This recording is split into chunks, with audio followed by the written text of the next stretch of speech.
దేవుని ప్రేమ ఇదిగో జనులార భావంబు నందిలియరే కేవలము నమ్ముకొని నా పరలోక జీవంబు మనకవ్వును. ఇది యెహోవా ఏర్పాటు చేసిన దినము. దీని యందు మనం ఉత్సహించి సంతోషించదము. ప్రార్థన చేసుకుందాం. ప్రేమ స్వరూపిన మా గొప్ప తండ్రి, పరిశుద్ధ ప్రభువా, మీ ప్రేమను బట్టి, మీ కృపను బట్టి మరొకసారి నీ పరిశుద్ధ దినమందు పరిశుద్ధ మందిరములో మేమందరము చేరి అయా మట్టల ఆదివారపు ఆరాధనలో నిన్ను ఆరాధించి నీ యందు ఆనందించే భాగ్యం మాకు అనుగ్రహిస్తున్నందుకు మీకే స్తోత్రం చెల్లించుకుంటున్నాం. చేరి వచ్చిన ప్రతి ఒక్కరిని బట్టి మీకు స్తోత్రం చెల్లించుకుంటూ ఇంకను మీ ఏర్పాట్లో ఎందరు రావాల్సి ఉన్నారో వారి కొరకే ప్రార్థన చేస్తున్నాం. ఆటంకాలను తొలగించండి, సకాలాన్ని నడిపించండి. ఎందరు రావాలని ఆశపడి రాలేకపోతున్నారో వారందరినీ కనికరించండి. మరొక తరుణాన్ని వారు దయచేయండి. వారి బలహీన తొలగించండి ప్రభువా. అయా నీ మందిరంలో ఉన్న మేమందరము కేవలం మీ పరిశుద్ధ నామమున కూడి ఉండగా మీ మాట చొప్పున మీ సన్నిధిని మా మధ్య ఉంచి మీ కనుదృష్టిని మా మీద ఉంచి మమ్మల్ని మీ స్వాధీనంలో ఉంచుకొని ఆత్మతో సత్యముతో నిన్ను ఆరాధించినట్లు సహాయం చేయండి. మమ్మల్ని క్రమంగా నడిపించి ఆరంభం నుంచి ఆఖరి వరకు ప్రతి విషయంలో మీరు మహిమ పొందమని యేసు నామమున వేడుకుంటున్నాము తండ్రి, ఆమేన్. ఈ సమయంలో ఉత్తర పత్ర భాగంగా కీర్తన గ్రంథంలో నుంచి 84వ కీర్తన కోరహ కుమారుల కీర్తనను బత్తిన బాబు వచ్చి ఉత్తర పత్ర భాగంగా చదువుతాడు. సైన్యములకు అధిపతియగు యెహోవా, నీ నివాసములు ఎంత రమ్యములు. యెహోవా మందిరావరణములను చూడవలనని నా ప్రాణం ఎంతో ఆశపడుచున్నది, అది సొమ్మసిల్లుచున్నది. జీవము గల దేవుని దర్శించుటకు నా హృదయమును నా శరీరమును ఆనందముతో కేకలు వేయుచున్నవి. సైన్యములకు అధిపతియగు యెహోవా, నా రాజా, నా దేవా, నీ బలిపీఠము నొద్దనే పిచుకులకు నివాసము దొరికెను. పిల్లలు పెట్టుటకు వానకోవిలకు గూటి స్థలము దొరికెను. నీ మందిరమునందు నివసించువారు ధన్యులు, వారు నిత్యము నిన్ను స్తుతించుదురు. నీ వలన బలమునందు మనుషులు ధన్యులు, యాత్ర చేయు మార్గములు వారికి అతి ప్రియములు. వారు బాకాల్లోయలో బడి వెళ్ళుచు దాన్ని జలమేముగా చేయుదురు.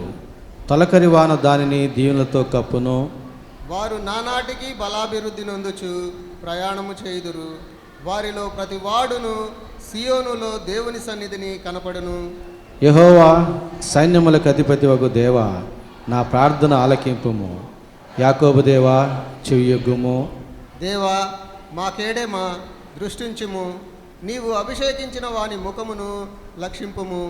నీ ఆవరణములో ఒక దినము గడుపుట 1000 దినముల కంటే శ్రేష్టము. భక్తిహీనుల గుడారములలో నివసించుట కంటే నా దేవుని మందిర ద్వారమునొద్ద ఉండుట నాకు ఇష్టము. దేవుడైన యెహోవా సూర్యుడును కేడెమునై ఉన్నాడు. యెహోవా కృపయు ఘనతయు అనుగ్రహించును. యథార్థముగా ప్రవర్తించు వారికి ఆయన ఏ మేలును చేయక మానడు. సైన్యములకు అధిపతి యొగు యెహోవా, నీ యందు నమ్మిక ఇంచువారు ధన్యులు. ఈ వాక్యపు వెలుగులో మన జీవితాలు పరీక్షింపబడును గాక. ఆమేన్. స్తోత్ర గానాలతో జయప్రవేశం చేసినటువంటి ఘట్టాన్ని జ్ఞాపకం చేసుకుంటూ మనం ఈ కారులో కూర్చుని ఉన్నాము. అందులో భాగంగా సండే స్కూల్ టీచర్లు సండే స్కూల్ పిల్లల్ని మరి కొన్ని వారాలుగా పాటల ద్వారా మరి ఈ యొక్క మట్టలు అలంకరించుకోవడం ద్వారా వారు సిద్ధపరిచారు. మరి ఈ సమయంలో నేను ఒక వాక్యం చదువుతాను. ఆ వాక్యం చదివిన తర్వాత వారు క్రమంగా మందిరంలోకి వచ్చి కొన్ని పాటలు పాడి మనకు వినిపిస్తారు. ఇది యెహోవా గుమ్మము, నీతిమంతులు దీనిలో ప్రవేశించెదరు.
పట్టుకొని ఆయన నన్ను ఎదుర్కొనబోయి, జయము ప్రభుపేట వచ్చుచున్న ఇజ్రాయేల్ రాజు స్తుతింపబడును గాక అని కేకలు వేసిరి. యోహాను 12:13.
is he who comes in the name of the Lord. It took palm branches and went out to meet him, shouting, Hosanna. John 12:13. Here comes Jesus riding into town. Cloaks and branches, throw them to the ground.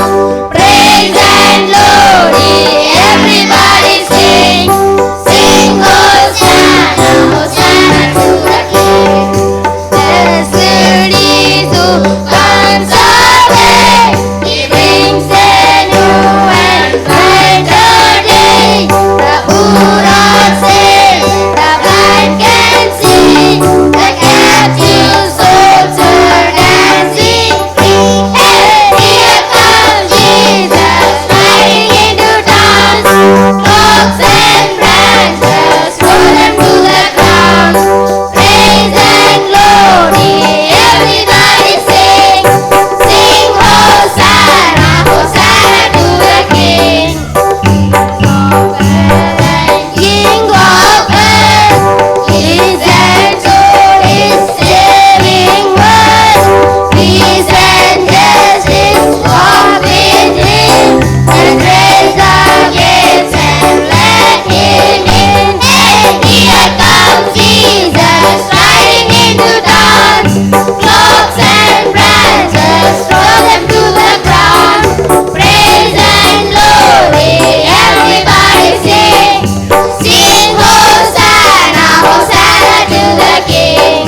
comes the name of the Lord.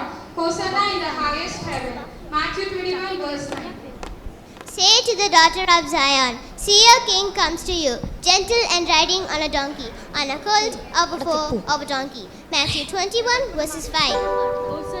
నా పాడుదాం యేసుని దాసులం, దావీదు కుమారునికి ఉన్నత స్థలములో hosanna, hosanna పాడుదాం యేసుని దాసులం, దావీదు కుమారునికి ఉన్నత స్థలములో hosanna.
God did not send his sons into the world to condemn the world, but to save the world through him. John 3:16-17. Amen. యెహోవా పేరట వచ్చువాడు ఆశీర్వాదం పొందును గాక. యెహోవా మందిరములో నుండి మేము దీవించుచున్నాము. కీర్తనలు 118వ అధ్యాయము 26వ వచనము. సియోను నివాసులారా బహుగా సంతోషించుడి, యెరూషలేము నివాసులారా ఉల్లసించుడి. నీ రాజు నీతిమంతుడను రక్షణ గలవాడును గాడిదను మరియు గాడిద పిల్లనెక్కి నీ యొద్దకు వచ్చుచున్నాడు. జకరియా 9:9. చిన్న గాడిదనయ్యా, యూదుల రాజులు మోసిన గాడిదనయ్యా, గాడిదనయ్యా, చిన్న గాడిదనయ్యా, యూదుల రాజులు మోసిన గాడిదనయ్యా. హోసన్న హోసన్న జనులంతా పాడగా, యేసయ్యను మోస్తూనే ఊరంతా సాగగా. హోసన్న హోసన్న జనులంతా పాడగా,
దేవుని యొక్క వాక్యాన్ని చదువుకుందాం.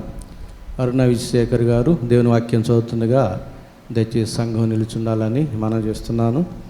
అది మత్తయి సువార్త 21వ అధ్యాయం 1వ వచనం నుంచి 11వ వచనం వరకు ఉన్న వాక్య భాగం. నేటి ధ్యాన నిమిత్తమై ఏర్పాటు చేయబడిన వాక్య భాగము మత్తయి సువార్త 21వ అధ్యాయము 1వ వచనం నుంచి 11వ వచనం వరకు చదువుకుందాము. తరువాత యెరూషలేమునకు సమీపించి ఒలీవ చెట్ల కొండ దగ్గర ఉన్న బేత్పగేకు వచ్చినప్పుడు యేసు తన శిష్యులతో ఇద్దరిని చూచి, మీ ఎదుటనున్న గ్రామమునకు వెళ్ళుడి. వెళ్ళగానే కట్టబడి ఉన్న ఒక గాడిదయు దానితో ఉన్న ఒక గాడిద పిల్లయు మీకు కనబడెను. వాటిని విప్పి నా యొద్దకు తోలుకొని రండి. ఎవడైనను మీతో ఏమైనను అనిన యెడల అవి ప్రభువునకు కావలసి ఉన్నవని చెప్పవలను. వెంటనే అతడు వాటిని తోలిపెట్టునని చెప్పి వారిని పంపెను. ప్రవక్త వలన చెప్పబడినది నెరవేరినట్లు ఇది జరిగెను. అదేమనగా, ఇదిగో నీ రాజు సాత్వికుడై గాడిదను భారవాహక పశువు పిల్ల అయిన చిన్న గాడిదను ఎక్కి నీ యొద్దకు వచ్చుచున్నాడని సియోను కుమారితో చెప్పుడి అనునది.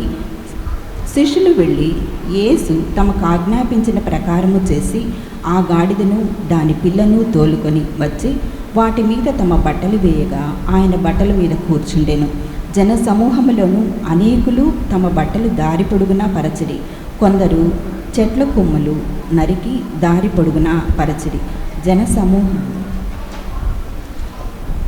సమూహములలో ఆయనకు ముందు వెళ్ళుచుండిన వారును వెనుక వచ్చుచుండిన వారును, దావీదు కుమారునికి జయము, ప్రభువు పేరిట వచ్చువాడు స్తుతింపబడును కాక, సర్వోన్నతమైన స్థలములలో జయము అని కేకలు వేయుచుండిరి.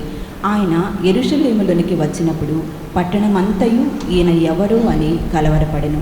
జన సమూహము ఈయన గలిలయలోని నజరేతి వాడగు ప్రవక్త అయిన యేసు అని చెప్పిరి. దేవుడి వాక్యం దీవించును.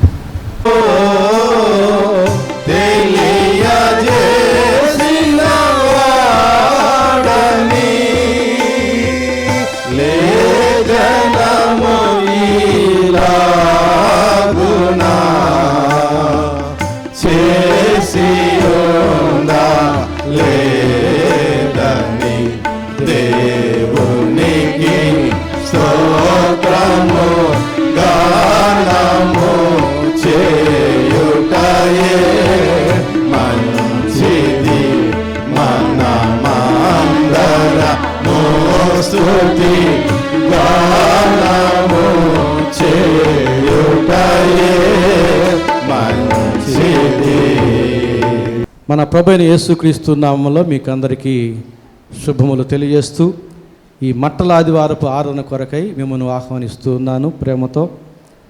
మన ధ్యాన నిమిత్తం చదువుబడినటువంటి వాక్య భాగం మత్తయి సువార్త 21వ అధ్యాయం 1-11 వచనాలు.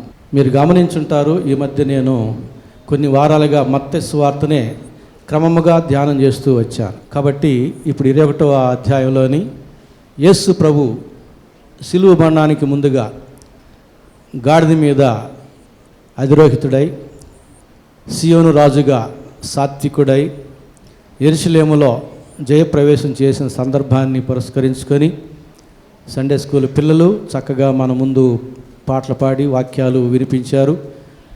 అలాగే ఈ యొక్క చదువుబడిన వాక్య భాగంలో కూడా అదే విషయాలు ఉన్నాయి. ప్రతి సంవత్సరం మనం మట్ల ఆదివారం ఆరాధనకి ఈ వాక్యాలే చదువుతాం, ధ్యానం చేస్తాం. నేను ప్రతి సంవత్సరం అదే వాక్యాలు చదివినా ఏదో ఒక నూతన వరవడిలో ధ్యానం చేయడానికి ప్రయత్నం చేస్తూనే ఉంటాను. ఆ ప్రకారంగా చదువుబడిన వాక్య భాగంలో మరొక యాంగిల్లో దేవుని యొక్క వాక్యాన్ని ధ్యానం చేయబోతున్నాము. అందులో భాగంగా మనం ధ్యానం చేయబోయే అంశం ఏమిటంటే, దేవుని ప్రజలు ఎరుగవలసినవి, దేవుని ప్రజలు ఎరుగవలసినవి అనే అంశాన్ని మనం ధ్యానం చేయబోతున్నాం. ఎందుకంటే చదువుకున్న వాక్య భాగంలో దేవుని ప్రజలు ఎరుగని విషయాల వలన వారు పొందుకున్న కష్టమేమిటో నష్టమేమిటో మనం వాక్య భాగాల్లో చూస్తూ ఉన్నాం. దేవుని మందిరాన్ని, దేవునికి స్తుతులు చెల్లించే విధానాన్ని ఎరుగక దేవుని ప్రజలు ఎంతగా నష్టపోయారో చదువుకున్న వాక్య భాగాల్లో మనం జాగ్రత్తగా గమనించినప్పుడు గుర్తించగలుగుతాం. అలాంటి కష్టం నష్టం మనకు రాకుండా ఉండాలి అంటే మనం దేవుణ్ణి బాగుగా ఎరిగిన వారమై ఉండాలి, దేవుని మందిరాన్ని బాగుగా ఎరిగిన వారమై ఉండాలి, దేవుని స్తుతించుట కూడా బాగుగా ఎరిగిన వారమై ఉండాలి. గమనించండి, చదువుకున్న వాక్య భాగంలో మత్తయి సువార్త 21వ అధ్యాయం 5వ వచనంలో, ఇదిగో నీ రాజు సాత్వికుడై గాడిదను భారవాహక పశువు పిల్లైన చిన్న గాడిదను ఎక్కి నీ యొద్దకు వచ్చుచున్నాడని సియోను కుమారితో చెప్పుడి అనున్నది. ఈ యొక్క లేఖనం పాత నిబంధనలో ఉంది. యెరూషలేము పట్టణం, సియోను పట్టణం, ఆ పట్టణ ప్రజలకి ఒక సూచన, మీ రాజు వస్తాడు మీ దగ్గరికి.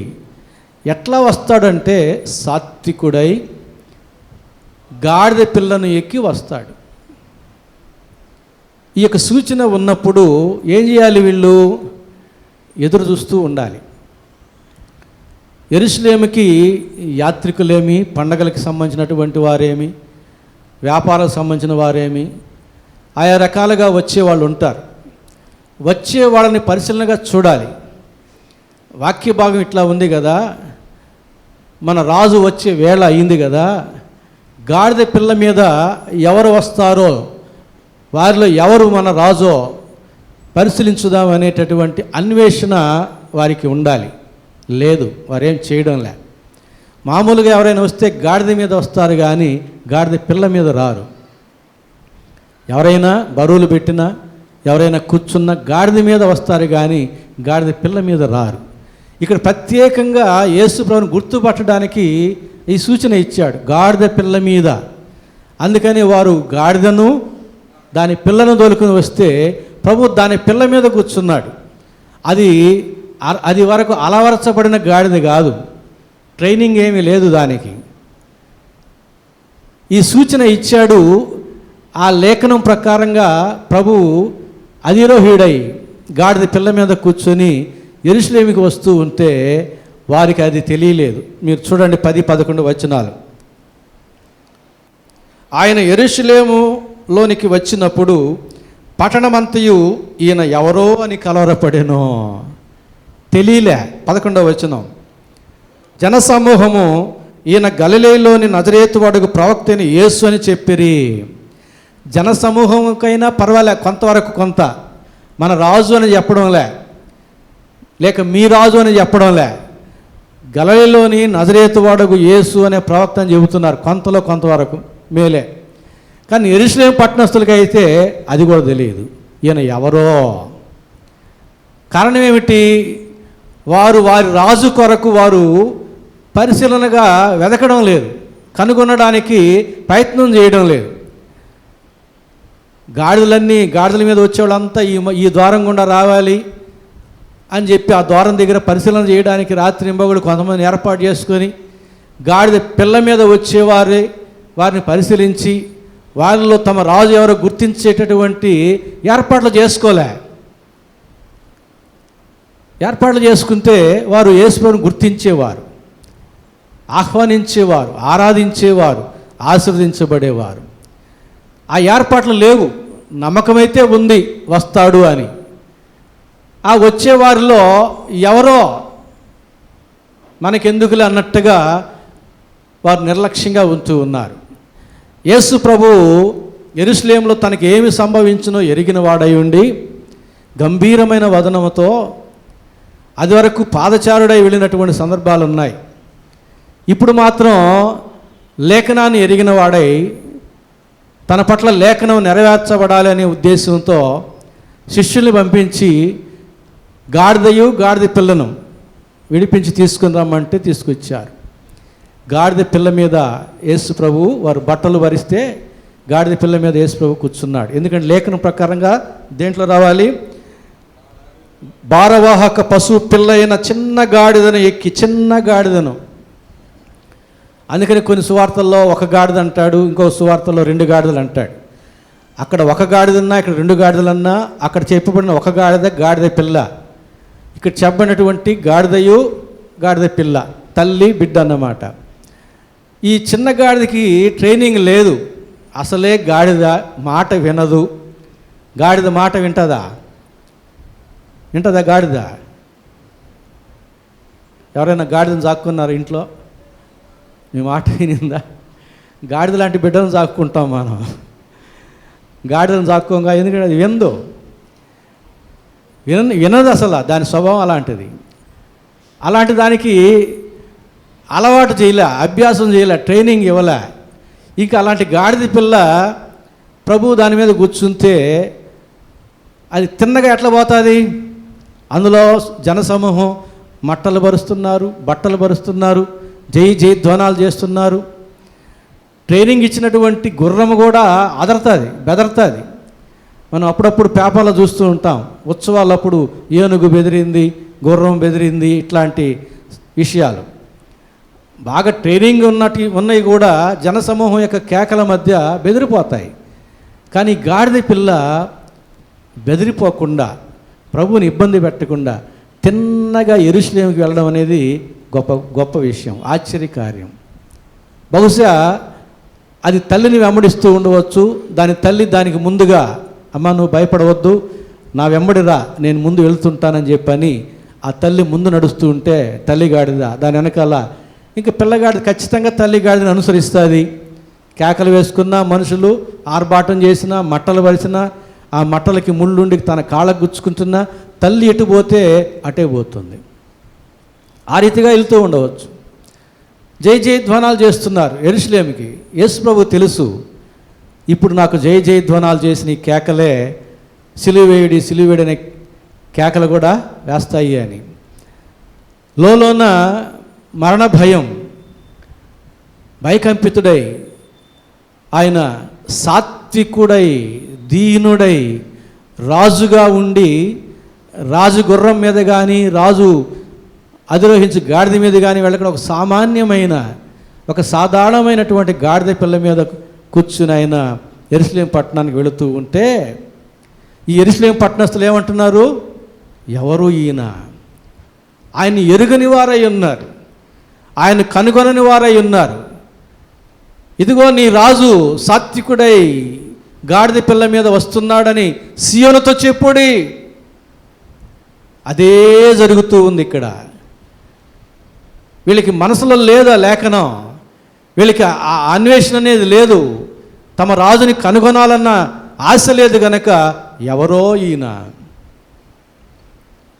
కానీ జనసమూహం మాత్రం గుడ్డిలో మెల్లన్నట్టుగా వాళ్ళు అంటూ ఉన్నారు. 11వ వచనంలో, ఈయన గలిలయలోని నజరేతు వాడగు ప్రవక్త అయిన యేసు అని చెప్పిరి. వీళ్ళు చెప్పాలి, యెరూషలేం వారు, ఈయన మా రాజు అని చెప్పాలి, ఈయన సీయోను రాజు అని చెప్పాలి. వారికి చెబుతున్నారు జనసమూహం, బయట నుంచి వచ్చిన జనసమూహం, ఈయన గలిలయలోని నజరేతు వాడగు ప్రవక్త అయిన యేసు అని. కానీ వారు కూడా సీయోను రాజుగా, తమ రాజుగా గుర్తించలేకపోతూ ఉన్నారు. అందుకనే నేను చెప్పాను, దేవుణ్ణి ఎరిగిన వారమై ఉండాలి. వీరు దేవుణ్ణి ఎరుగని వారై ప్రభువుని వారు సిలువ వేశారు. ఎరిగి ఉంటే సిలువ వేస్తారా? సిలువ వేయమని కేకలు వేస్తారా? యేసు ప్రభువు వారి రాజు అని, వారి మెస్సియా అని, వారి ప్రభువు అని వారు ఎరుగని వారై ఉన్నారు కనుక ప్రభువుని వారు దూషించారు, హింసించారు, సిలువ వేసి చంపినారు. పౌలు కూడా అంటాడు, మీరు జీవాధిపతిని చంపితిరి మీకు తెలియక. కనుక మనము కూడా దేవుణ్ణి ఎరుగని వారం అయితే ఆయన్ని ఆత్మీయంగా మనం సిలువ వేసిన వారం అవుతాం. పౌలు హెబ్రీ పత్రికలో చెప్పినట్టుగా దేవుణ్ణి మనం ఎరిగిన వారమై ఉండాలి. అక్షరాలను బట్టి కాదు, అనుభవాలను బట్టి. నేను ఎప్పుడు చెప్పేది అదే, అనుభవాలను బట్టి మనం దేవుణ్ణి ఎరిగి ఉండాలి. దేవుడు మనతో మన అనుభవాలను బట్టి కనెక్ట్ అవ్వాలి, మన అక్షర జ్ఞానాన్ని బట్టి కాదు. అక్షరము చంపును కానీ ఆత్మ జీవింప చేయును. మన అనుభవాల్లో దేవుణ్ణి మనం ఎరిగిన వారమై ఉండాలి. ఎప్పుడు నేను చెప్పినట్టుగా యేసయ్య పాపాలు క్షమించేవాడు అనే అనుభవం మనకు అందరికీ ఉండాలి. అంటే పాప క్షమాపణ పొందుకున్న అనుభవం మనలో ఉండాలి. యేసయ్య స్వస్థపరచువాడు, యేసయ్య రక్షణ ఇచ్చువాడు, యేసు ప్రభు ప్రార్థన ఆలకించువాడు, యేసు ప్రభు అడిగినవి అనుగ్రహించువాడు. ఈ రీతిగా ఆపదల్లో కాపాడువాడు, సమస్యలను పరిష్కరించువాడు, అక్కరలను తీర్చువాడు. అనేక విషయాల్లో, ఎన్ని విషయాల్లో మనకు దేవునితో అనుభవాలు ఉన్నాయి. అనుభవపూర్వకంగా యేసుని మనం ఎరిగి ఉన్నామా? ఏమని ఎరిగి ఉన్నాం? మనకు అనుభవ జ్ఞానం ఏ పాటిది? ఒకసారి ఆలోచన చేయాలని మనం చేస్తున్నాను. దేవుణ్ణి ఎరుగని వారు గనక దేవుని సిలువ వేశారు. అలాగే మత్తయి సువార్త 17వ అధ్యాయం 12వ వచనం చూస్తే, ఏలియా ఇది వరకే వచ్చెను, వారు అతను ఎరుగక తమకు ఇష్టము వచ్చినట్లు అతని ఎడల చేసిరి, మనిషి కుమారుడు కూడా అలాగే వారి చేత శ్రమలు పొందబోచున్నాడు. ఏలియాని ఎరుగక వారు తమకిష్టము వచ్చినట్లు చేశారు, అలాగే మనిషి కుమారుని కూడా వారు ఆయన ఎరుగక అలాగే హింసింతురు. ప్రభువుని ఎరుగని కారణాన ప్రభువుని హింసించడం. మనం ప్రభువుని అనుభవపూర్వకంగా ఎరుగని రీతిలో ఉంటే మన అవిధేయత ద్వారా ప్రభువుని మరలా మనం సిలువకు గురి చేసిన వారం అవుతాం. ఎరిగి ఉన్నామా? ఎరిగి లేమా? లూకాసు వార్త 19వ అధ్యాయం 43వ వచనం కూడా చదువుతున్నాను. లూకాసు వార్త 19వ అధ్యాయం 43వ వచనం. ప్రభువు నిన్ను దర్శించిన కాలము నీవు ఎరుగుకుంటేవి గనక నీ శత్రువులు నీ చుట్టూ గట్టు కట్టి ముట్టడి వేసి అన్ని ప్రక్కలను నిన్ను అరికట్టి నీలోనున్న నీ పిల్లలతో కూడా నిన్ను నేల కలిపి నీలో రాతి మీద రాయి నిలిచి ఉండనీయని దినములు వచ్చునని చెప్పాను. దేవుణ్ణి ఎరుగని కారణాన, దేవుణ్ణి ఎరుగని ప్రజలకు వచ్చే కష్టం చూడండి. ప్రభువు నిన్ను దర్శించిన కాలమందు కూడా జయ జయధ్వానాలు చేసి నిన్ను ఆయన నీకు పరిచయం చేస్తూ ఉంటే అప్పుడు కూడా నీవు ఎరుగలేదు కనుక రాతి మీద రాయి లేకుండా, ఓ పట్టణ ప్రజలారా, మీరు నశించిపోయే దినములు వస్తూ ఉన్నాయి. దేవుణ్ణి ఎరుగని రీతిలో మనం ఉంటే మనకు కలిగే కష్టాలు చూడండి. నాకు వేరుగా ఉండి మీరు ఏమీ చేయలేరు.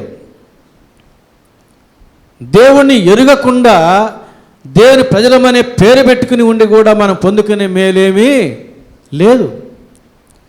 యోహాను సువార్త 1వ అధ్యాయం 33వ వచనం చదువుతున్నాను. యోహాను సువార్త 1వ అధ్యాయం 33వ వచనం.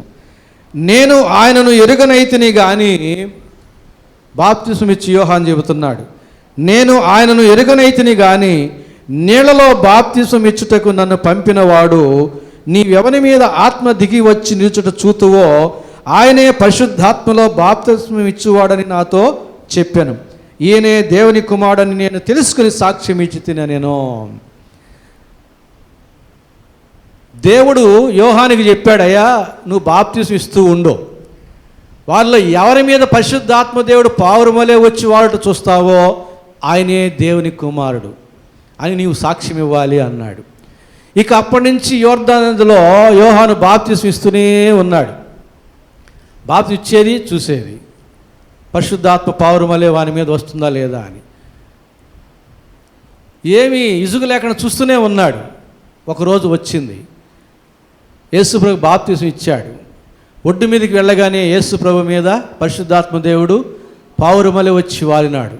వెంటనే అదే చెప్తున్నాడు, నన్ను పంపినవాడు నాకు ఈ గుర్తు చెప్పాడు, ఆ గుర్తు ఈయనలో చూశాను కనుక ఈయన దేవుని కుమారుడని నేను సాక్ష్యం ఇస్తున్నాను అన్నాడు. అదే యోహాను యెరూషలేము పట్టణస్థుల వల్ల నిర్లక్ష్యంగా ఉంటే యేసుప్రభుని గుర్తుపెట్టేవాడా? యేసుప్రభుని గురించి సాక్ష్యం ఇచ్చేవాడా? నాకు ఆయన తెలియదు, నేను ఆయన ఎరుగకుంటేని, కానీ దేవుడు నాకు ఈ వాక్యం ఇచ్చాడు, ఈ సూచన ఇచ్చాడు, అందుని బట్టి నేను పరిశీలిస్తూ వచ్చాను, కనుగొన్నాను, ఇదిగో ఈయనయే దేవుని కుమారుడు, ఈయనే మెస్సియా, ఈయనే లోక పాపములను మోసుకుని పోవు దేవుని గొర్రెపిల్ల అని నేను మీకు సాక్ష్యం ఇస్తున్నాను అన్నాడు. ఎరుగని యోహాను ఏ రీతిగా ఎరిగినాడు దేవుణ్ణి? లేఖనాలను బట్టి.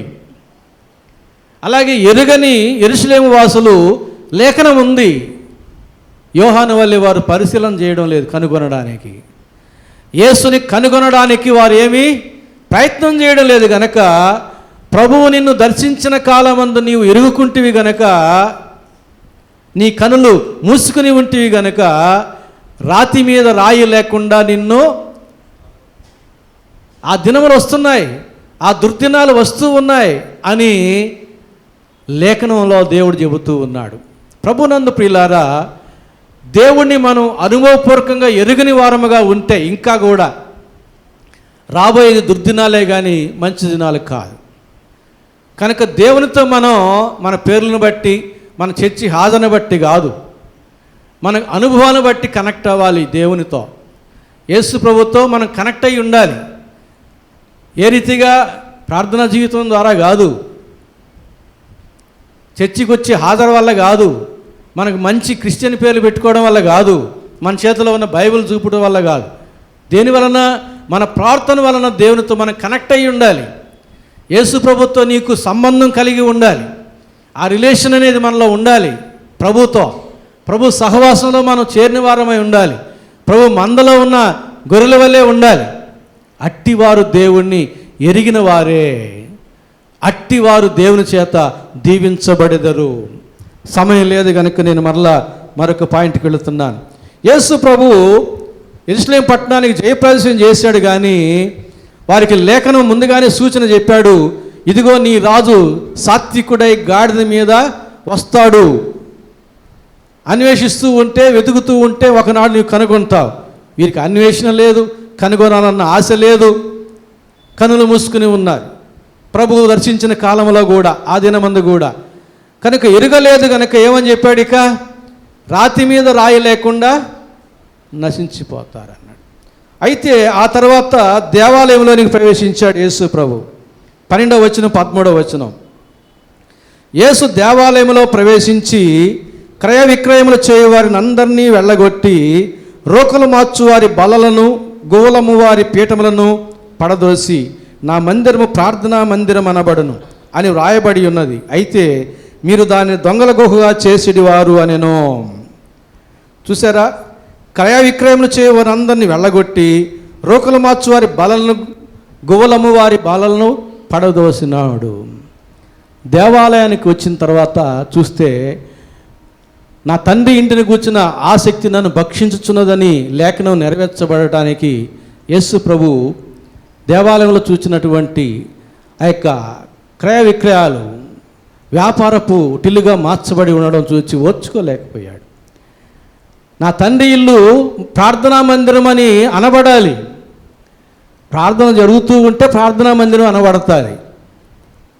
వ్యాపారం జరుగుతూ ఉంటే వ్యాపారపు టిల్లుగా పేరు చెప్పబడతాది.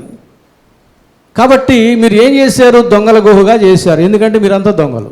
దేవాలయంలో సులువు మీద ఇద్దరే కాదు దొంగలు. దేవాలయంలో అక్రమ వ్యాపారం చేస్తున్న మీరంతా కూడా దొంగలు కనుక మీరు ఉన్న ఈ యొక్క కట్టడం దొంగల గుహగా మీరు చేసేసారు. ప్రార్థనా మందిరాన్ని దొంగల గుహగా చేశారు. ఆశీర్వాదం వస్తుందా అంటే వీరికి ఏమీ తెలియదు. దేవాలయంలో ఎట్లా వ్యవహరించాలో తెలియదు. ఇందాక వారి రాజుని వారు ఎరుగని వారుగా ఉండి రాతి మీద రాయి లేకుండా నశించిపోయే దినములు వస్తాయని చెప్పడం జరిగింది. ఇప్పుడు ఏమి ఎరిగి ఉండలేదు వీళ్ళు. దేవాలయంలో ఏ రీతిగా వ్యవహరించాలో ఎరిగిన వారు కాదు గనక ఇక్కడ దేవుడు ఏం చేశాడు? వారి యొక్క రోకలన్నింటినీ కూడా, బలలన్నింటినీ కూడా పడగొట్టి వారిని వెళ్ళగొట్టాడు. దేవాలయంలో నుంచి వారిని వెళ్ళగొట్టాడు. వారి యొక్క ఆర్థిక స్థితిని తారుమారు చేశాడు. ఆ యొక్క నాణ్యములన్నింటినీ కూడా పడగొట్టేశాడు. బలలన్నింటినీ పడగొట్టేశాడు. వారిని వెళ్ళగొట్టేశాడు. కాబట్టి ప్రభువునందు ప్రియులారా, దేవుని మందిరములో మన ప్రవర్తనను జాగ్రత్తగా చూసుకోవాలి. దేవుడు ఊరుకోడు. ఒకనాడు ఆయన ఈ రీతిగానే వ్యవహరిస్తాడు. ఎంతకాలం అని చూస్తాడు. కనుక దేవుని యొక్క మందిరానికి వచ్చి వెళ్ళేటప్పుడు ఆశీర్వాదం సంపాదించుకుని వెళ్ళాలి. ఎప్పుడు నేను చెప్పే మాట ఇది. దేవుని మందిరంలో నుంచి మనం వెళ్ళేటప్పుడు ఆశీర్వాదం కానీ శాపం కానీ ఖచ్చితంగా తీసుకుని వెళతాం. ఎందుకంటే మన దేవుడు ఎలాంటి వాడు? ప్రతి వానికి వాని క్రియల చొప్పున ప్రతిఫలం ఇచ్చువాడు. అవి మంచివైనా సరే, చెడ్డవైనా సరే. కనుక మనం ఈ మందిరంలో కూర్చున్న సమయంలో మన యొక్క ఆలోచనలు బట్టి, మన యొక్క క్రియలను బట్టి, మన ప్రవర్తన బట్టి, అవి మంచివైనా చెడ్డవైనా ఆయన మనకి ఇచ్చి పంపిస్తాడు అంతే. ఇంటికి వెళ్ళేటప్పుడు ఏం తీసుకుని వెళ్తున్నాం అనేది మనం ఆలోచన చేసుకోవాలి. దేవుని మందిరానికి వచ్చాం, ఆశీర్వాదం తీసుకుని వెళ్తున్నామా, దేవుని యొక్క శాపమును, కోపం తీసుకుని వెళ్తున్నామా? మన ఇంటికి వెళ్ళేటప్పుడు మంచి మంచి వస్తువులు తీసుకుని వెళ్ళాలనుకుంటాం. మార్కెట్కి వెళ్ళినా, పండ్ల మార్కెట్కి వెళ్ళినా, యాత్రకు వెళ్ళినా. మరి దేవుని మందిరానికి వచ్చినప్పుడు ఇంటికి ఏం తీసుకుని వెళ్ళాలి? ఆశీర్వాదం తీసుకుని వెళ్ళాలి, దేవుని వాక్యాన్ని తీసుకుని వెళ్ళాలి, దేవుని యొక్క సన్నిధిని తీసుకుని వెళ్ళాలి. అలాగని కాకుండా దేవుని కోపాన్ని తీసుకుని వెళ్తావా? నీ ఇంటిని దేవుని కోపంతో నింపుతావా? దేవుని యొక్క శాపంతో నింపుతావా? అది మనకు ఆ ఇంటికి క్షేమమేనా? ఆలోచన చేయండి. అందుకనే యెషయా గ్రంథం 56వ అధ్యాయం 7వ వచనంలో, నా ప్రార్థనా మందిరములో వారిని ఆనందింపజేసేదను, నా బలిపీఠం మీద వారు అర్పించు దహన బలులను నాకు అంగీకారములగును, నా మందిరము సమస్త జనులకు ప్రార్థనా మందిరం అనబడును. సమస్త జనులకు.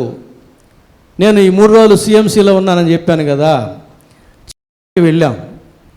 విజయశేఖర్ గారు, నేను కూడా చేపల్లో, ఆ చేపలు అంటే అక్కడ ఆరాధన జరుగుతుంది, అన్ని భాషల్లో ఆయా సమయాల్లో జరుగుతుంది. అక్కడ చాలామంది మేము వెళ్ళేసరికి హిందీ సర్వీస్ జరుగుతూ ఉంది. ఏదైతే కూర్చున్నాం సర్వీస్ అయ్యేదాకా అని చెప్పి కూర్చున్నాం. క్రైస్తవులే కాదు, క్రైస్తవేత్తర్లు కూడా ఉన్నారు అక్కడ. ప్రాణాపాయంలో ఉన్నటువంటి రోగులకు సంబంధించినటువంటి వారు, కన్నీటితో ప్రార్థన చేసేవాళ్ళు, ప్రార్థన చేయించుకునేవాళ్ళు, చేతికి దారాలు కట్టుకున్నవారు, మెడలో తాయెత్తులు కట్టుకున్నవారు, అందరూ అక్కడికి వచ్చి ప్రార్థన చేస్తున్నారు. అందుకంటున్నాడు ఇక్కడ వాక్యం, నా మందిరము సమస్త జనులకు ప్రార్థనా మందిరం అనబడును. నా మందిరములో వారిని ఆనందింపజేసేదను. ఎవరిని ఆనందింపజేస్తాడు? దేవుని మందిరములో ఎవరి ప్రవర్తన అయితే జాగ్రత్తగా చూసుకుంటున్నారో వారిని దేవుడు ఆనందింపజేస్తాడు, ఆశీర్వాదాలు ఇచ్చి ఆనందింపజేస్తాడు. ఎవరి ప్రవర్తన అయితే సరిగా లేదో వారికి ఆశీర్వాదం ఉండదు, ఆనందం ఉండదు. కాబట్టి ఇంత సమయం మనం దేవుని యొక్క మందిరంలో గడుపుతూ ఉండగా ప్రతిగా మనం తీసుకుని వెళ్ళాల్సింది ఏమిటంటే ఆశీర్వాదాలు తీసుకుని వెళ్ళాలి, ఆనందించాలి, ఇక్కడ పరవశించాలి. మరి బిడ్డలు ఎంత ఆనందించారు, సండే స్కూల్ బిడ్డలు కానీ, టీచర్లు కానీ, వాళ్ళని చూసి మనం ఎంత ఆనందించాం. ఎంతమంది వీడియోలు తీసుకున్నారు మరలా చూసి ఆనందించడానికి. మరి వాణ్యమ్మ సంధ్య కూడా వచ్చి ఈ 3 పులిపీట్లు కొరవ ఉంటే ఈ డెకరేషన్ చేశారు. ఎందుకని చేశారు? దేవుని మందిరం ఇంకా బాగుండాలి, మా పాస్టర్ గారి పులిపీట ఇంకా బాగుండాలి, అభిమానం, ఆశీర్వాదం ఆ బిడ్డలకి తపన ఉండాలి. దేవుని మందిరంలో మనం ఏదో ఒకటి చేయాలి. నేను ఏం చెప్పలే వీళ్ళకి, వాళ్ళే వాలంటరీగా వచ్చి పాస్టమ్మ చెప్పింది, వాళ్ళకి కొంత గైడెన్స్ అంతే. ఆ రీతిగా మరి సంధ్యా వాణ్యమ్మ వచ్చి చేస్తా ఉంటే నాకు సంతోషం. వాలంటరీగా వచ్చి నేను నా బిడ్డలకు కూడా చెప్తాను, అమ్మ ఎవరు చెప్పక్కల్లా, మీకు మందిరంలో ఏ చిన్న పని కనపడినా మీరు స్వచ్ఛందంగా చేయండి, ఆశీర్వాదం సంపాదించుకోండి. అట్లా చేశాను నేను చిన్నప్పుడు. అందరూ వదిలిపెట్టిన పని చేసేవాడిని నేను. కాబట్టి దేవుని మందిరములో మనం ఆశీర్వాదం సంపాదించుకోవాలి. దేవుని యొక్క సన్నిధిలో మనం ఆనందం అనుభవించాలి, పరవశించాలి. పార్కులోనే కాదు, బీచ్లోనే కాదు, అంతకు మించిన ఆనందం దేవుని మందిరంలో దొరుకుతుంది. అందుకని అంటున్నాడు యెషయా 56:7, నా ప్రార్థనా మందిరంలో వారిని ఆనందింపజేసేదను, నా బలిపీఠం మీద వారు అర్పించు దహన బలు నేను అంగీకరిస్తాను. అటు దేవుడు ఆనందించి మన బలు అంగీకరిస్తాడు, ఇటు మనల్ని కూడా ఆనందింపజేస్తాడు. మనమందరము కూడా ప్రతిసారి దేవుని మందిరంలో నుంచి ఆనందించిన వారమై, ఆశీర్వాదాలు పొందిన వారమై ఇక్కడి నుంచి మన ఇంటికి వెళ్ళి మన ఇళ్లను దేవుని యొక్క ఆనందంతో, దేవుని ఆశీర్వాదాలతో నింపుకోవాలని ప్రభు ప్రేమను బట్టి మీకు మనం చేస్తున్నాను. అందుకే తిమోతి 1 పత్రిక 3వ అధ్యాయం 15వ వచనం అంటాడు, జీవము గల దేవుని సంఘములో జనులు ఏలాగ ప్రవర్తింపవలెనో అది నీకు తెలియవలెను. ఇక్కడ యెరూషలేము దేవాలయంలో ఉన్న వారికి తెలియలే, దేవుని మందిరంలో ఎట్లా వ్యవహరించాలో తెలియలే. వారి యొద్దకు వచ్చిన సీయోను రాజుని వారు ఇరుగకుండిరి, శపించబడిరి. దేవుని మందిరమును ఏలాగ ప్రవర్తించాలో వాళ్ళు ఇరుగకుండిరి. దేవుని చేత వారు ఏం చెప్పబడ్డారు? వారందరినీ వెళ్ళగొట్టబడ్డారు. వారి యొక్క బలలు, రోకలు అన్నీ పడద్రోయబడ్డాయి. సరే, ఆ తర్వాత చూడండి 14వ వచనం. గుడ్డివారును కుంటివారును దేవాలయంలో ఆయన వద్దకు రాగా ఆయన వారిని స్వస్థపరిచెను. కాగా ప్రధాన యాజకులను శాస్త్రులను ఆయన చేసిన వింతలను, దావీదు కుమారునికి జయమని దేవాలయంలో కేకలు వేచున్న చిన్నపిల్లలను చూచి కోపముతో మండిపడి, వీరు చెప్పుచున్నది వినుచున్నావా అని ఆయనను అడిగిరి. అందుకు యేసు, వినుచున్నాను. బాలుల యొక్కయు చంటి పిల్లల యొక్కయు నోట స్తోత్రము సిద్ధింపజేస్తివి అను మాట మీరెన్నడూ చదవలేదా అని వారితో చెప్పి వారిని విడిచి పట్టణం నుండి బయలుదేరెను. దేవుణ్ణి ఎరుగక ఈయన ఎవరో అని చెప్పిన వారికి రాతి మీద రాయి లేకుండా నశించిపోయే దినాలు వస్తాయని చెప్పాడు. దేవాలయంలో ఎట్లా వ్యవహరించాలనేది ఎరుగనేటువంటి వీరిని వెళ్ళగొట్టాడు. మరి చంటి బిడ్డలు స్తోత్రము చెల్లిస్తూ ఉంటే ప్రధాన యాజకులు శాస్త్రులు వచ్చి, వీళ్ళు చెప్పేది నువ్వు వింటున్నావా అన్నాడు. నేను వింటున్నాను అన్నాడు. ఈ ప్రధాన యాజకులు శాస్త్రులు చిన్న బిడ్డలు స్తోత్రము చెల్లిస్తూ ఉంటే అది విన్నారే కానీ లేఖనాలు, దేవుడు చెప్పే లేఖనాలు వారు వినలే. దేవుడు అదే చెప్పాడు యేసు ప్రభు, బాలుల యొక్కయు చంటి పిల్లల యొక్కయు నోట స్తోత్రము శుద్ధింపజేదనే మాట మీరు విన్నారు అన్నాడు. దేవుని మాట మీరు వినలే, చిన్న బిడ్డల మాటలు మీరు విన్నారని ప్రభువుని అడుగుతున్నారు. అంటే ప్రధాన యాజకులు శాస్త్రులు మనుషుల మాటలు వింటున్నారే కానీ దేవుని మాట వినిన వారు కాదు. ప్రభు వారిని ప్రశ్నిస్తున్నాడు, మీరు విన్నారా దేవుడు చెప్పిన ఆ మాట? సమాధానం లేదు. కనుక దేవుని మాట వినని ప్రధాన యాజకులు కావచ్చు, యాజకులు కావచ్చు, శాస్త్రులు కావచ్చు, దేవుడు ఏం చేశాడు? వారిని విడిచి ఆయన వెళ్ళెను.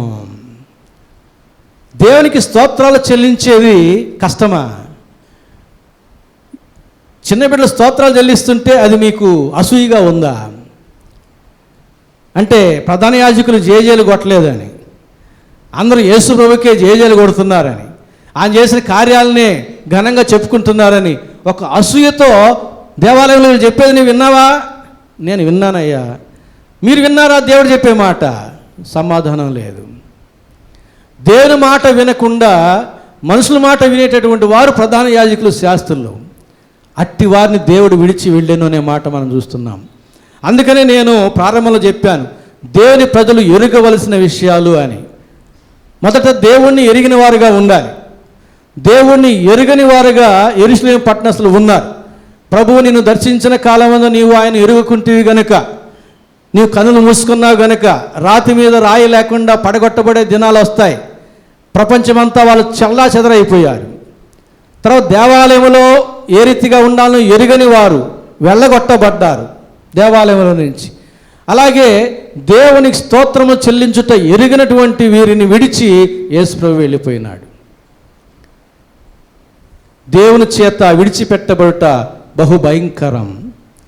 మనం ఆయన విడిచిపెట్టినా ఆయన మనల్ని పట్టుకొనే ఉంటాడు, క్షేమమే. దేవుడే మనల్ని విడిచిపెట్టేస్తే గర్జించు సింహం వల్లే సాతాను ఎవరు మింగుదు అని కాచుకున్నటువంటి ఈ పరిస్థితుల్లో దేవుని చేత విడిచిపెట్టబడితే సాతాను చేత మింగివేయబడతారు. అందుకే యేసన్న పాట పాడతాడు, ఒక క్షణమైన బ్రతుకలేనయ్యా అంటాడు. దేవుని కృప లేనిదే. కనుక దేవుని కృప, దేవుని యొక్క తోడు మనం కలిగి ఉండాలి. యెహోషువతో అన్నాడు, నేను నీకు తోడుగా ఉంటా, మోషేకి తోడుగా ఉన్నట్టుగా నువ్వు భయపడవద్దు అంటాడు. దేవుడు మనకు తోడుగా ఉంటే భయపడవలసిన పని లేదు. దేవుడు మనతో కూడా ఉంటే ఏటికింకా వెరవవలయు ఎప్పుడు మనకు పండుగే, దేవుడే నాకు ఆశ్రయంబు దివ్యమైన దుర్గం అనే పాటలో మనం మాటలు చూస్తాం. కాబట్టి దేవునికి స్తుతులు చెల్లించడం మనం ఎరిగి ఉండాలి. ఇతరులు స్తుతిస్తూ ఉంటే మనం వారితో కలిసి ఆనందించాలి. అందుకనే 65వ కీర్తన మొదటి వచనంలో, దేవా సియోనులో మౌనముగా ఉండుట నీకు స్తుతి చెల్లించుటే. ఇది మనం ఎరిగి ఉండాలి. దేవుని మందిరంలోనికి వచ్చి మౌనముగా దేవుని యొక్క వాక్యాన్ని ధ్యానం చేస్తూ ప్రార్థన చేస్తూ ఉంటే దేవునికి స్తుతులు చెల్లించిన వారముగా ఉంటాం. 147వ కీర్తన మొదటి వచనం, యెహోవాను స్తుతించుడి, మన దేవునికి స్తోత్రగానము చేయుట మంచిది, అది మనోహరము, స్తోత్రము చేయుట ఒప్పిదము. మళ్ళా చదువుతున్నా 147వ కీర్తన మొదటి వచనం, యెహోవాను స్తుతించుడి, మన దేవునికి స్తోత్రగానము చేయుట మంచిది, అది మనోహరము, స్తోత్రము చేయుట ఒప్పిదము. దేవునికి స్తోత్రములు చెల్లించుట ఒప్పిదం, అది మంచిది. ఎవరికి మంచిది? దేవునికి స్తోత్రాలు చెల్లించే వారికి మంచిది. ఎంత మంచిదంటే 50వ కీర్తన 23వ వచనంలో చెబుతాడు, దేవునికి స్తుతిగానము చెల్లించుట, దేవుని ఘనపరచుట, రక్షణ మార్గమును సరళం చేసుకునుట అంటాడు అక్కడ. అంత మంచిది. ఎందుకంటే నీవు దేవునికి స్తుతులు చెల్లిస్తూ ఉంటే ఆయన స్తుతి సింహాసనం అనే దాని మీద ఆయన ఆసీనుడయ్యేవాడు. నీ హృదయంలో స్తుతి సింహాసనం వేసావు అంటే ఆయన వచ్చి అధిరోహిస్తాడు. ఎందుకని? వేరొకనికి నేను స్తోత్రములో చల్లనివ్వను, నాకు చెందవలసిన స్తోత్రములు విగ్రహములకు నేను చెందనివ్వను అంటాడు.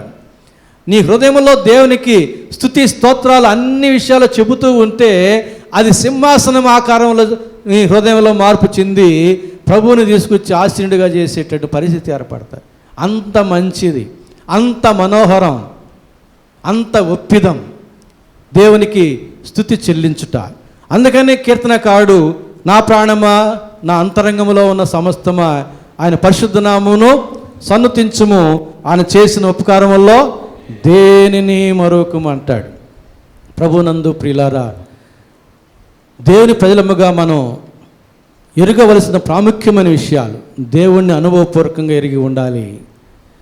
అలాగున ఎరుగని వారు దేవుని చేత విడిచిపెట్టబడ్డారు. రాతి మీద రాయి లేకుండా మీరు నశించిపోతారు, మీ కట్టడాలు మీరు. దేవాలయంలో మన ప్రవర్తన మనం బహు జాగ్రత్తగా ఎరిగి ఉండాలి. లేనిడలా అట్టి వారిని దేవుడు వెళ్ళగొట్టేశాడు. వారికి ఆర్థిక పరిస్థితులన్నింటినీ కూడా తోలివేశాడు. బల్లలన్నింటినీ పడగొట్టాడు, నాణ్యాలన్నింటినీ కూడా పడగొట్టేశాడు. అలాగే దేవునికి స్తుతులు చెల్లించడం అనేది ఓర్వలేని వారిని విడిచి యేసు వెళ్ళిపోయాడు. అలాంటి పరిస్థితి మనకు రాకూడదు. మనల్ని వెళ్ళగొట్టకూడదు. మనల్ని ఆయన దేవాలయంలో ఒక స్తంభముగా, పచ్చటి ఒలివ మొక్కగా నిలబెట్టాలి. ఆయన మనల్ని విడిచి వెళ్ళకూడదు. ఆయన మనల్ని నిన్ను విడిచి నేను వెళ్ళలేనన్నంతగా హత్తుకోవాలి. అలాగే మనం దేవుని అనుభవపూర్వకంగా ఎరిగిన వారమై ఉంటే దేవుడు కూడా అంటాడు దూతల సమక్షంలో, ఇదిగో వీరు నా ప్రజలు, వీరు నా బిడ్డలు, వీరిని నేను ఎరిగి ఉన్నాను, వీరి యందు నేను ఆనందిస్తున్నానని చెబుతాడు. ఆ రీతిగా మన యొక్క ప్రార్థనను దేవునికి సమర్పించుకుందాం. పరిశుద్ధాత్మ దేవుడు ఆ రీతిగా మనల్ని ప్రేరేపించి నడిపించి దీవించునుగాక. ఆమెను ప్రార్థన చేసుకుందాం. ప్రేమ స్వరూపైన మా గొప్ప తండ్రి, పరిశుద్ధ ప్రభువా, మీ ప్రేమను బట్టి, మీ కృపను బట్టి మీకే స్తుతి స్తోత్రం చెల్లించుకుంటున్నాం ప్రభువా. ఇప్పటి వరకు వాక్యం అనే ఉదక స్నానంతో మనం శుద్ధీకరించారయ్యా, మమ్మల్ని బలపరిచారయ్యా. మీకే స్తుతి స్తోత్రం ప్రభువా. అయ్యా, నిన్ను అనుభవపూర్వకంగా ఎరిగిన వారమై ఉండడానికి ఇష్టపడుతున్నాం ప్రభువా. ఆటంకాన్ని తొలగించండి, అట్టి మార్గం నడిపించండి ప్రభువా.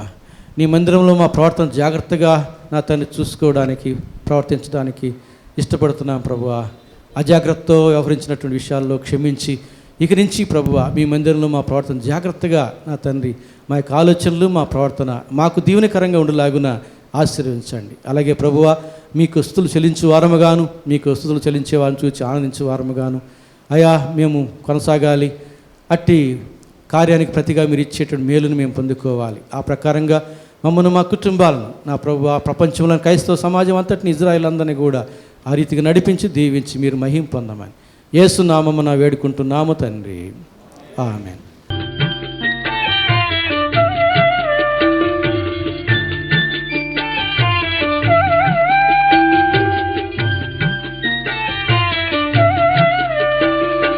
దేవుని ప్రేమ ఇదిగో, జనులార భావంబు నందిలియరే,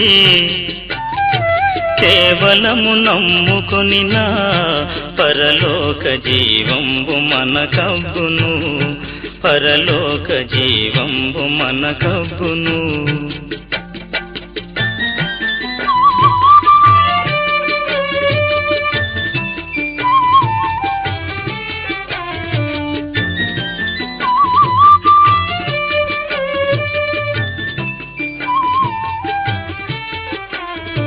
సర్వలోకము మనలను తన వాక్య సత్య